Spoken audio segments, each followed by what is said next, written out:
They said love can't bloom in the cold. But that night, in the middle of Dustveil, a freezing nurse met a stranger who would change her life forever. He carried gold in his pocket and guilt in his soul. She carried warmth in her heart and secrets she couldn't tell. When their worlds collided, destiny caught fire. The wind howled through the empty streets of Dustveil, a forgotten town at the edge of the Wild West. The old clock tower struck midnight, echoing through boarded windows and broken dreams. Beneath the flickering light of the only working street lamp sat a young woman, Nara, her nurse's uniform soaked by sleet, her fingers trembling as she clutched a small suitcase. She had nowhere left to go.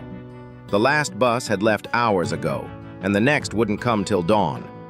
Nara's breath came out in white clouds. She had fled from Cedar Hills Hospital miles away, where her last shift ended in heartbreak. Her patient, a boy she'd grown to love like her own brother, hadn't survived. And with his last breath, he whispered the name of his father, Lysandre Cole, a name that still echoed in her mind like thunder across a canyon. Then, from the dark horizon, came the soft thud of hooves. A horse, a giant bay stallion, emerged through the mist. Its rider wore a long black coat and a hat pulled low. His boots shone with dusted gold spurs. The man dismounted slowly, his presence commanding yet quiet. He was the kind of man whose silence spoke more than most men's words. "Need a hand, ma'am?" His voice was deep, like gravel softened by time. Nara looked up, her lips trembling. I just need to make it to the next town," she whispered. "I'll be fine." But her body said otherwise. Her skin was pale as moonlight, and her hands were shaking.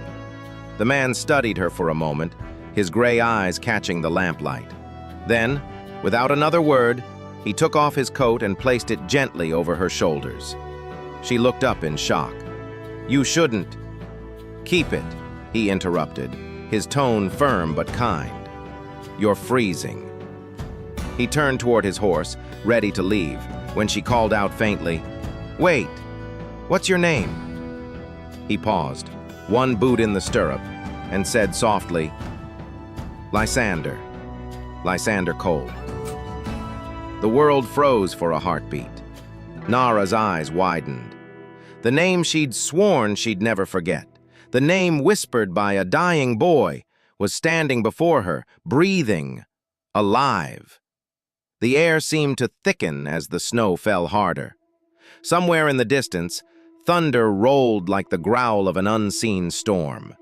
Lysandre adjusted his hat, unaware of the storm he'd just walked into. And Nara, clutching her coat to her chest, whispered to herself through trembling lips, "Your son. He called your name before he died." The man turned sharply, his calm expression cracking for the first time. His gray eyes, once still as stone, now glimmered with something raw. Pain, recognition, regret. The wind screamed through Dustveil's empty streets as their fates collided beneath that single flickering lamp. That night, a millionaire cowboy met a freezing nurse. Neither knew it yet, but that moment would change everything. The snow didn't stop that night, it only grew angrier. Dustveil was fading behind them now, swallowed by the storm as Lysandre Cole guided his stallion through the white darkness. Nara clung to him from behind, her small hands gripping his coat, her heartbeat trembling against his back. Neither spoke for miles. The world around them was silent except for the horse's steady gallop and the whisper of wind through ghostly pine trees. Every sound felt magnified, the crunch of hooves, the faint rattle of Nara's suitcase, the creak of Lysandre's leather saddle. It was a silence so thick, it could choke you. "Where are you taking me?" Nara finally asked, her voice small against the storm. "Home," he said simply. "Why?" "Because you're freezing, and I don't like watching people die in the cold." His words were blunt, but there was something in them, an ache, like he'd seen death too many times. Nara wanted to ask more, but the wind stole her voice. She pressed closer, and Lysandre felt it, her warmth against his back, her breath on his neck. He closed his eyes for a moment, just feeling it. It had been a long time since he'd felt alive. Hours passed before they reached it, a sprawling ranch hidden between icy hills. The gates bore a single word carved into iron: Coldstone. The home of the richest man in the Wild West, the man who'd once built an empire of cattle and gold, and lost everything that mattered. Lysandre dismounted and helped her down. His hands were rough but careful, like a man afraid to break something fragile. "Get inside," he murmured. The mansion loomed like a shadow, its windows dim and weary. Inside, warmth returned. Crackling firelight danced across old portraits and faded trophies, but the air was heavy with loneliness. "You live here alone?" Nara asked quietly, her eyes scanning the empty halls. He hesitated. "Used to be a home. Now it's just walls and ghosts." Nara looked at a portrait on the wall, a young boy smiling beside a younger, lighter version of Lysandre. She froze. The resemblance was undeniable. The same gray eyes, the same stubborn grin. Lysandre followed her gaze, his jaw tightened. "You know him?" Nara swallowed hard. He was my patient, in Cedar Hills. He wanted to see you before he—" "Don't!" His voice cracked like a whip. "Don't say it!" The fire popped loudly, filling the silence. Lysandre turned away, gripping the edge of the mantel. His shoulders trembled just once before he spoke again. "People like me don't deserve forgiveness." Nara stepped closer, her heart pounding. "Then maybe you deserve a second chance." He turned to face her, eyes glistening like a storm ready to break. For a heartbeat, time stopped. The world outside was still raging with wind and snow, but inside that lonely mansion, something fragile sparked to life. Not love yet, not trust, but the faintest flicker of hope. As the storm howled outside, Nara whispered, "Then let this be your beginning." And for the first time in years, Lysandre Cole, the millionaire cowboy of Coldstone Ranch, felt the warmth of something he thought was gone forever. The storm had quieted by morning, leaving a white silence over Coldstone Ranch. The world outside glittered with frost, but inside, warmth lingered. Firelight soft against the golden walls, and the smell of coffee drifting through the grand hall. Nara stood near the window, wrapped in one of Lysandre's thick wool blankets. The sun touched her face, and for a fleeting second, she didn't look like the broken nurse who had cried herself to sleep beside the fire. She looked like someone reborn. Behind her, the sound of spurs echoed softly. Lysandre stepped into the light, a mug of coffee in his hand. He'd traded his hat for a loose shirt, his hair tousled, eyes softer than she'd ever seen. "You sleep all right?" he asked quietly. She turned, her voice barely above a whisper. "Did you?" He gave a faint smile, the kind of smile that hides more than it shows. "Haven't slept right in years." Silence again. Not the awkward kind, but the heavy kind that hums with unspoken things. The kind that makes you aware of every heartbeat. Nara looked down at the floorboards, then back up at him. "Your son. He talked about you every night. Said you used to sing to him before bed. Said you promised you'd come back." Lysandre's hand trembled slightly. The coffee rippled. "I was too late," he said. "I thought I had time. Thought I could make the world right before coming back for him. But money doesn't stop death, nurse." She stepped closer, eyes glistening. "His name was Eli, wasn't it?" That broke him. The mug slipped from his hand and shattered on the wooden floor. The sound echoed like a gunshot through the empty house. He turned away, gripping the edge of the table.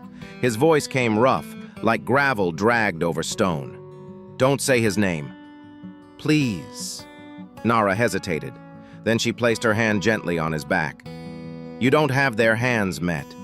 Rough and soft, scarred and trembling." And in that touch, something changed. The house that had felt like a tomb suddenly breathed again. For a moment, their eyes locked, the distance between them melting like frost under sunlight. The fire behind them crackled. The light turned golden. and somewhere deep within, both of them felt the pull. Gentle, but undeniable. He leaned in slightly, his voice barely audible. "You make it sound so easy." Her reply came soft, trembling with truth. "It's not easy. It's just worth it." Outside, the wind stirred the snow again, as if the world itself knew something had begun inside Coldstone Ranch. Something fragile, something forbidden, something that could save them both, or destroy them completely. The days after the storm passed quietly, like the world was holding its breath. Coldstone Ranch began to stir again. Fires lit, doors opened, and the once dead home found new warmth. Nara moved through the halls like sunlight itself, tending to small wounds, fixing what time had broken. And Lysandre watched her, from afar at first, then closer each day. He'd catch her humming softly in the kitchen, the sound carrying through the halls like the echo of a lullaby he'd long forgotten. It stirred something in him, something dangerous, something tender. One morning, he found her in the stables brushing down his stallion, Dune. Her sleeves were rolled up, her hair pulled back, strands escaping to dance against her face. For a man who had forgotten beauty, that sight hit harder than any bullet. "Never seen a nurse who could calm a wild horse," he said, leaning on the wooden post. She smiled faintly, not turning. "Never seen a cowboy afraid to smile." That made him laugh, really laugh, and it startled them both. The sound echoed through the stables like a song too long unsung. But the moment didn't last. A sharp whistle split the quiet. One of Lysandre's ranch hands came running, face pale, breathless. "Boss," the man gasped. "Someone was here last night. Left this on your gate." He handed over a black envelope, sealed with wax. No name, no mark, just a symbol burned into it, a half-scorched brand. Lysandre's jaw clenched. He tore it open. Inside was a single note, scrawled in harsh, uneven letters. "You can't bury the fire, Cole. We're coming for what's left." Nara saw the color drain from his face. "What is it?" He didn't answer, just turned, eyes dark as thunderclouds. "It means trouble found me, again." That night he saddled Dune and rode out into the Black Hills, alone. Nara watched from the window, heart pounding. She could have stayed inside, safe, pretending it wasn't her problem. But something deep inside her refused to let him go alone, so she followed. The moon was a silver blade in the sky, cutting through the darkness. She trailed him quietly through the woods until she saw him stop at the edge of a burned clearing, the remains of his old ranch. Charred beams, ashes, ghosts. Lysandre dismounted and dropped to his knees in the snow. She saw him dig into the blackened earth with his bare hands, pulling out a locket, old, rusted, melted at the edges.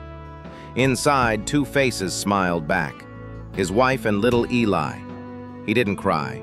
He just whispered, "I swore I'd protect you both. And I failed." Nara stepped out of the shadows, tears in her eyes. "No, you didn't fail. You survived. And you still have a chance to live." He looked up sharply. "Why did you follow me?" "Because I couldn't watch you drown in pain alone." Something in his chest cracked open then. The wall he'd built around his heart for years began to crumble. He stood slowly, took a single step toward her, snow crunching beneath his boots. "You don't know what you're doing, Nara," he said quietly. "Maybe I don't," she whispered, "but I know what I feel." And before he could stop himself, he closed the distance between them. Their breath mingled in the cold air. For a heartbeat, there was only silence.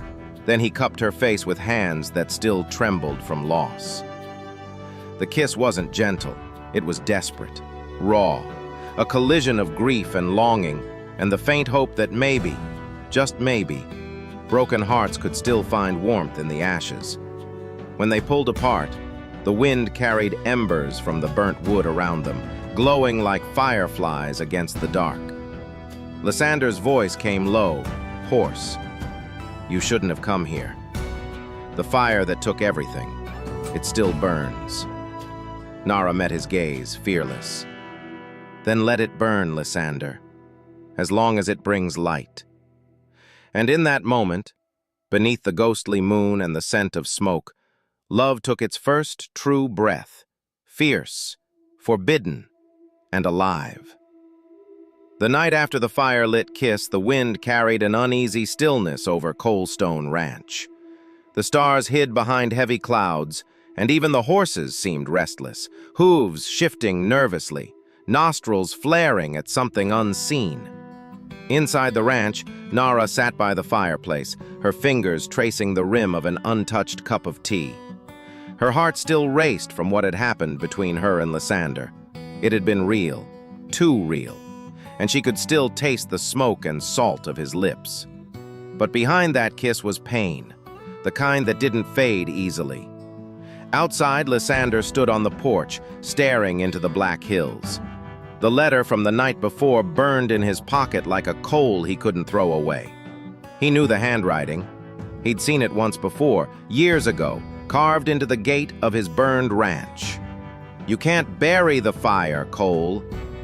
Those words haunted him because they belonged to Redden Hale, the outlaw who'd once been his partner, turned enemy, turned ghost. The man who had torched his life and vanished into legend. And now that ghost was back. Lysandre reached for the revolver strapped beneath his coat. The cold metal felt like an old friend, heavy, loyal, and dangerous. Behind him, the door creaked open softly. "You can't fight ghosts, Lysandre," Nara said. Her voice was soft but steady. He turned slightly, his face half-shadowed. "Maybe, but you can't love one either." She stepped closer, her eyes fierce. "I didn't fall in love with a ghost. I fell in love with a man who's still alive." That silenced him. For a heartbeat, all he could hear was the wind and the sound of his own pulse pounding like distant drums.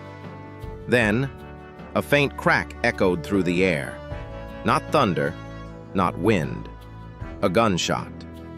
The cup shattered in Nara's hand as a bullet tore through the window, missing her by inches. "Get down!" Lysandre roared, pulling her to the floor as glass rained around them. He crawled to the window, scanning the tree line. Nothing, just darkness and the faint flicker of movement. Another shot. This one closer. "They found me," he muttered. "No, they found us." Nara's voice trembled. "What do they want?" He looked at her, jaw tight. "To finish what they started." The front door burst open as the ranch hands rushed in, faces pale, rifles ready. "Boss, there's riders coming fast." 5, maybe 6. Lysandre's mind moved like lightning. "Get the horses to the back pen. Board the windows. No one leaves this house." Nara grabbed his arm. "What about you?" He gave her that same half-smile, the one that hurt more than it soothed. "I'm going to remind them whose fire they tried to kill." Before she could stop him, he stormed into the night, gun in hand, coat flaring behind him like a black banner. Nara's heart hammered. She wanted to scream, to drag him back inside. But something stopped her. A quiet knowing that this was who Lysandre was.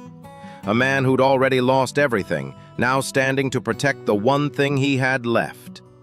Her. Outside, lightning split the sky as the riders emerged from the trees, torches burning, shadows twisting like demons in the dark. Redden Hale rode at the front, his scarred face illuminated by firelight. "Well, if it ain't the great Lysandre Cole," he called out, his grin cold as steel. "Didn't think I'd find you playing house with a nurse." Lysandre raised his revolver. "You made one mistake, Redden." "Oh?" "You left me alive." The air exploded. Gunfire, thunder, sparks flying across the ranch yard. Horses screamed. Men shouted. And in the chaos, Nara stood at the door, frozen, until she saw Redden aim for Lysandre's back. She didn't think. She just moved. A shot rang out. A scream followed. And when the smoke cleared, one of them was on the ground. The gunfire faded into a broken silence. The air was thick with smoke, and the scent of gunpowder clung to the night like a ghost. The horses had fled into the dark, and the snow, once white, now glistened red beneath the moon. Lysandre stood in the middle of the chaos, chest heaving, revolver still warm in his hand. Around him lay the bodies of Redden's men, the fire from their torches licking at the edges of the barn. But his eyes searched for only one thing. "Nara!" he shouted. "Nara!" Then he saw her, crumpled near the porch steps, her hand pressed against her side. Blood seeped between her fingers, dark and wet. He dropped his gun and ran. "No, no, no!" His voice cracked, trembling as he knelt beside her. "Stay with me, Nara. Stay with me." She forced a weak smile. You should see the other guy." He let out a breath that sounded more like a sob. "Don't talk like that." Her eyes fluttered open, finding his. Did I save you?" "You saved me long before tonight," he whispered. His voice broke as he tore off his coat and pressed it against her wound. "I should have never brought you here. You should have been anywhere but beside me." She coughed, gripping his hand weakly. "Anywhere but beside you would have meant being alone." Those words shattered him. He pulled her closer, cradling her against his chest as the firelight painted their faces gold and red. Her blood soaked through his shirt, warm against the cold air. Behind them, a horse neighed, Redden's voice cutting through the smoke. "You can't save her, Cole!" "You couldn't save the last one either." Lysandre's head snapped up. Redden stood on the edge of the burning field, a pistol aimed straight at them. His grin was cruel, his eyes full of vengeance. But Lysandre wasn't the same man who'd been broken 5 years ago. He laid Nara gently on the ground, rose to his feet, and faced his past once more. "You took my family," he growled. "Not again." Their guns fired in the same instant. 2 flashes of light, 2 echoes rolling through the valley. When the smoke cleared, Redden staggered, clutching his chest. He looked up at Lysandre one last time, blood on his lips, disbelief in his eyes. "You finally learned how to kill." Lysandre stood still, breathing hard. "No, I finally learned how to protect." Redden collapsed into the snow, silent at last. Lysandre dropped to his knees beside Nara again. Her face was pale, eyes fluttering between worlds. He lifted her hand to his lips, trembling. "Please, stay. Don't go where I can't follow." She looked at him faintly, her voice soft as falling snow. "If I go, follow me in your heart. You already live there." Tears fell freely down his face. "No, you live here."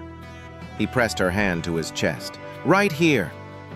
For a moment, everything else disappeared. The fire, the pain, the cold. There was only them, 2 souls bound by fate and loss, holding on to a love that had no right to exist and yet felt like destiny itself. Then, with a trembling breath, Nara whispered, "Don't let the fire die, Lysandre." And the world went still. He held her long after the flames burned out, the snow falling gently around them, the moon watching in silence. When dawn came, it found Lysandre kneeling in the blood-stained snow, Nara in his arms, and a single promise carved into the wind. Love never dies. It just changes shape. The morning light crept slowly across the valley, soft and golden, too gentle for a world that had seen so much blood the night before.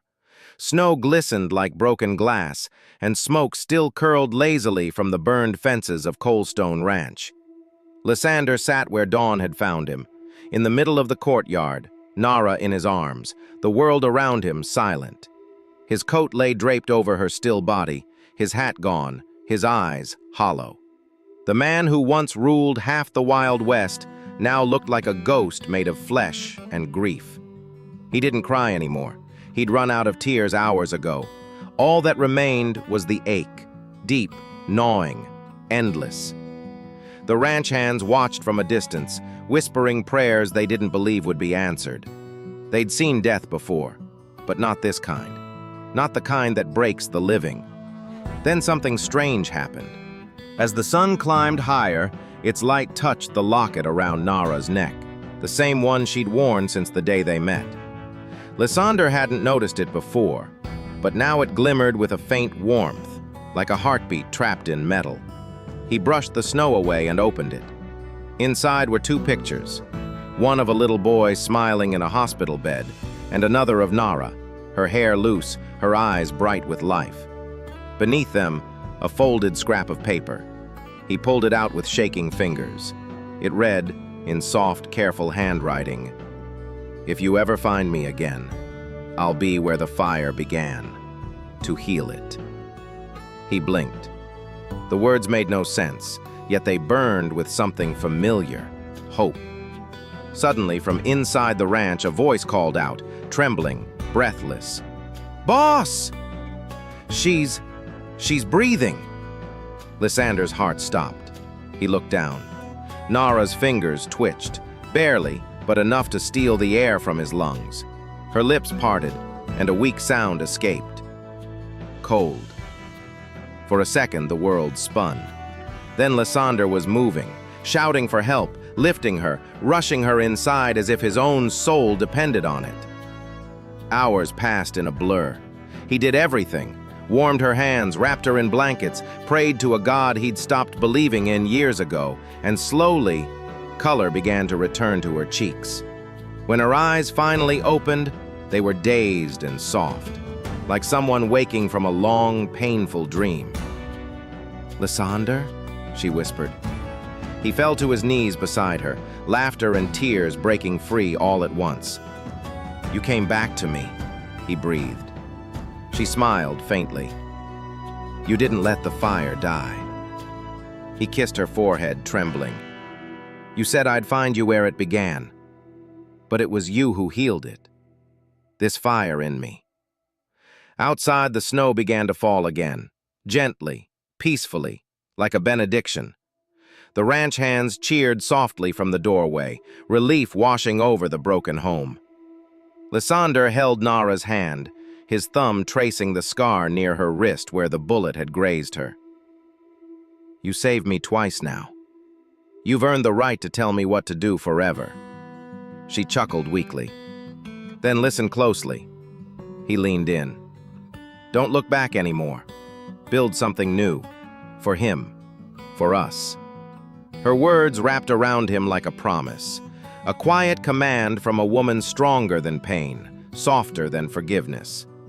He nodded, eyes glistening. "Then we'll build it together." And outside, where ashes once marked tragedy, the first flakes of spring began to melt the snow, as if the earth itself had decided to start over.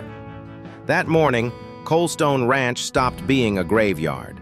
It became a beginning. The weeks that followed were slow, quiet, almost sacred. The snow melted, revealing blackened earth beneath, and the smell of wet ash still clung to Coldstone Ranch. But for the first time in years, the land wasn't dead. It was beginning again. Lysandre worked from dawn till dusk, rebuilding fences, clearing debris, planting new posts. His hands bled and blistered, but he didn't stop, not once. Nara often stood at the porch watching him work, the sunlight glinting off his sweat-damp hair. He looked alive again, carved from dust and determination. Every evening, when the sky turned amber and the wind softened, he'd find her sitting by the fire, mending clothes or reading from an old medical book. And every time their eyes met, that same quiet warmth passed between them, a silent promise that needed no words. One night, as the stars blanketed the valley, Nara stepped out onto the porch. She was stronger now, though a faint scar marked where the bullet had grazed her side. She wrapped Lysandre's coat tighter around her shoulders, smiling as she watched him hammer the final board onto the stable wall. "You know," she said softly, "I think you missed your calling. You build better than you shoot." He turned, smiling faintly. "You haven't seen me hammer when I'm angry." She laughed, a sound that filled the night air with life. He dropped the hammer, wiping his hands on his jeans, and walked toward her. "You shouldn't be out here in the cold." "I like the cold," she said. "It reminds me of where I started." He stopped in front of her, close enough to see the reflection of the stars in her eyes. "And where do you think you are now?" She tilted her head. "At the end of running, and maybe the beginning of something worth staying for." For a moment, neither spoke. The wind whispered through the trees, the barn creaked, and the world felt smaller, just the two of them, and the sound of hearts remembering how to beat. Then, Lysandre reached into his pocket and pulled out a small, dirt-streaked ring. It wasn't gold, just a simple band of silver, twisted and scarred by heat. "This was my wife's," he said quietly. "I found it in the ashes the night the fire took her. I kept it all these years, thinking it was a reminder of what I lost. But maybe it's supposed to remind me of what I still have left." Nara's breath caught. "Lysandre, He took her hand, slipping the ring onto her finger. It fit perfectly, though it wasn't meant for her. "I don't know what tomorrow looks like," he said, voice trembling. "But I know I want to face it with you." Tears welled in her eyes, not from pain but from something deeper, hope. "You sure you're ready for a stubborn nurse who doesn't listen?" He smiled softly. "Darling, that's the only kind worth keeping." She leaned her forehead against his chest, feeling the steady rhythm of his heart, strong, certain, alive. Above them, the moon rose full and bright, casting silver light over the half-built ranch. It wasn't perfect yet. The fences still broken, the house still scarred, but love doesn't wait for perfection. Love rebuilds in the ruins. And that night, under the wide, wild west sky, Lysandre Cole and Nara didn't just rebuild Colestone Ranch. They rebuilt each other. The sun had barely risen over Colestone Ranch when the rider came. A young boy, no older than 16, galloped hard through the valley, his breath visible in the morning frost. He stopped by the gate, dusted off his coat, and called out, "Letter from Mr. Lysandre Cole!" "From Cedar Hills!" Lysandre froze mid-step, the hammer slipping from his hand. Cedar Hills. The name twisted through his memories like a thorn. It was where his son had died, where Nara had found him, where everything had begun. He took the envelope slowly, hands trembling. It was sealed with the hospital's mark, the ink slightly smudged from travel. Nara came down the porch steps, her voice soft. "It's from the hospital, isn't it?"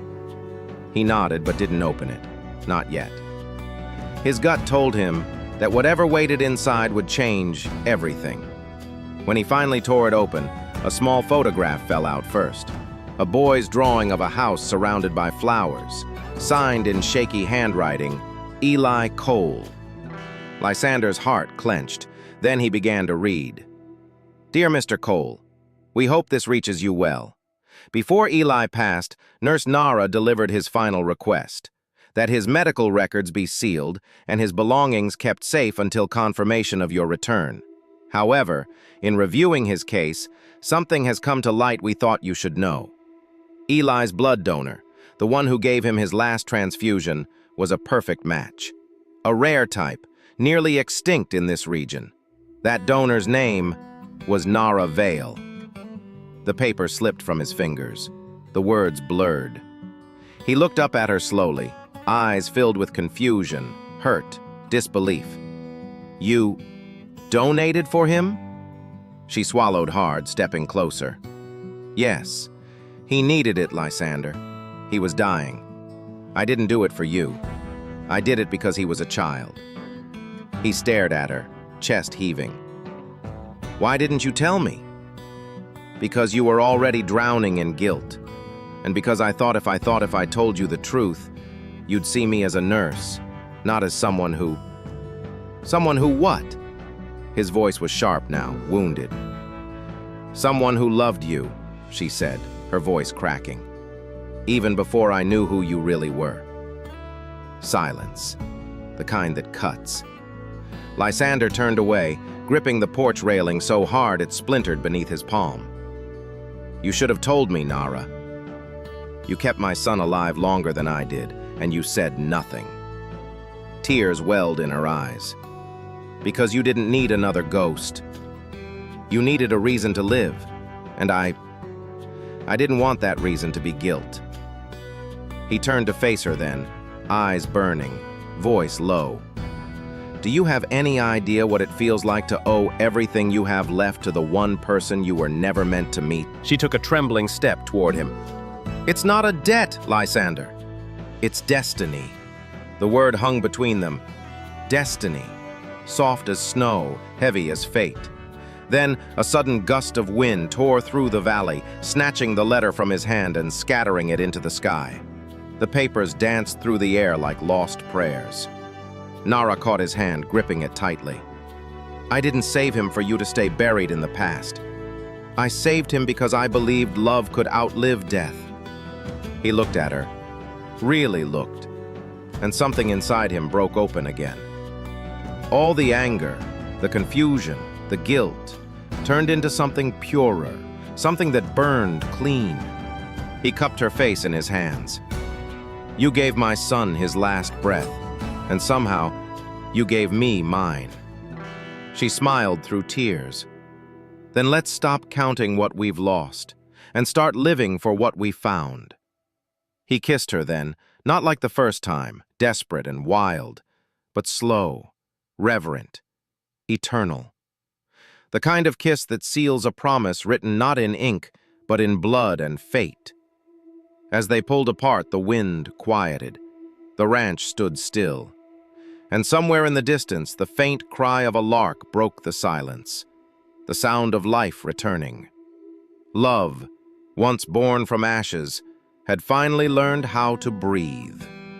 The years that followed turned Coldstone Ranch from a scar into a sanctuary. Where blackened fences once stood, golden fields now swayed in the wind. Where ashes once covered the earth, wildflowers bloomed, stubborn, defiant, beautiful. The Wild West had not forgotten the name Lysandre Cole, but it no longer whispered it with pity or fear. Now, when folks spoke of Coldstone, they spoke of a man who rebuilt his world from ruin, and the woman who taught him how to live again. On a warm evening, 5 years after that cold night in Dustveil, Lysandre sat on the porch steps, the sun sinking behind the hills. His hair had grown silver, his face weathered, but his eyes, once haunted, now carried peace. Behind him, Nara stepped out of the house, her long dress brushing against the wood. She held a small book in her hands, its pages filled with sketches and notes. I found something today, she said softly, sitting beside him. He smiled. Another of your hidden treasures? She opened the book. Inside was a crayon drawing, a clay's scrawl, a child's scrawl of a big house, a horse, and two figures holding hands beneath the sun. At the bottom, in faint letters, Home, by Eli. Lysandre's hand trembled as he touched the page. He drew this before it all. Nara nodded. He dreamed of a home full of warmth. Maybe we built it for him. For a moment, the world was silent. The wind drifted through the wheat. A hawk cried in the distance, and the sun painted the sky in colors of fire and gold, the same colors that once destroyed him, now reborn as light. He looked at Nara, the nurse who had walked out of the snow and into his broken life. Do you ever think, he said quietly, that some souls are meant to find each other no matter how far they fall? She leaned her head on his shoulder, smiling. I don't think it. I know it. They sat in silence as the last light of day faded, their hands intertwined. The scars on their skin told stories of loss, but their hearts, those told a story of healing. Then Nara said softly, Do you hear it? He tilted his head. Hear what? The fire, she whispered. Not the one that burns to destroy, the one that burns to keep you warm. He smiled faintly. It's been burning since the night I found you at that bus station. She looked up at him, her eyes glowing like starlight. No, Lysandre. We found each other. The first stars began to appear above them, glittering across the vast Wild West sky. Lysandre squeezed her hand. Then I guess the fire never really ends. And in that moment, as the wind carried the scent of wildflowers through Coldstone Ranch, the story of a millionaire cowboy and a freezing nurse, born from tragedy, forged in love, and sealed in destiny, came to rest. The fire hadn't ended. It had simply changed its light.